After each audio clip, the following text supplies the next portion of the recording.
Avec vous, mon cher Nicolas Barré, vous êtes le directeur de la rédaction du journal Les Échos. Alors, méfiance d'un côté, sentiment de trahison de l'autre, rien ne va plus entre Renault et son partenaire japonais Nissan. Et Rien. on aurait dû fêter cette année les 20 ans de l'alliance entre Français et Japonais, mais rien ne va. Pierre par pierre, l'édifice bâti par Carlos Ghosn se délite, alors que Renault, Nissan et Mitsubishi devaient constituer le premier groupe automobile mondial. Le dernier coup de tonnerre, c'est une lettre envoyée par le président de Renault, Jean-Dominique Sénard, aux Japonais, leur annonçant que Renault refusait de valider la nouvelle gouvernance de Nissan. Motif, les Français trouvent qu'ils ne sont pas assez bien représentés dans les nouvelles instances de contrôle de Nissan. Colère immédiate des Japonais qui y voient une trahison, car avec 43% du capital, Renault peut bloquer. Bref, c'est l'impasse. Pourtant, on aurait pu croire que l'arrivée d'un nouveau patron chez Renault aurait permis de tourner la page compliquée des années Ghosn. Oui, mais en fait, ça s'est vite gâté. Il y a eu un premier coup de tonnerre en avril quand le projet de fusion Renault-Nissan a ressurgi. Les Japonais ne voulaient pas en entendre parler, c'était un chiffon rouge.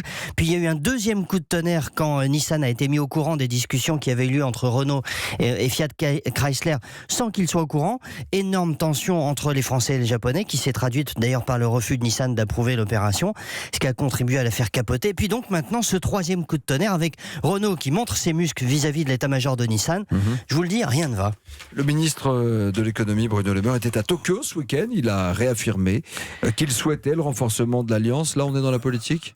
Oui, et puis après tout, c'est aux industriels et pas aux ministres de s'en occuper. Ils sont plus compétents, ils sont plus au cœur des dossiers. Ils savent bien l'intérêt qu'il y a à coopérer alors que cette industrie automobile vit sa plus grande révolution depuis l'invention du moteur à explosion.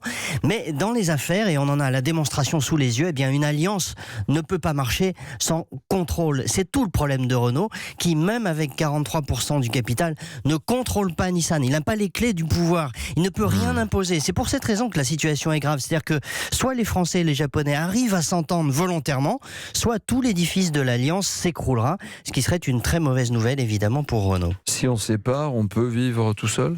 Mais c'est beaucoup plus difficile. Nicolas Barré, l'édito Écho.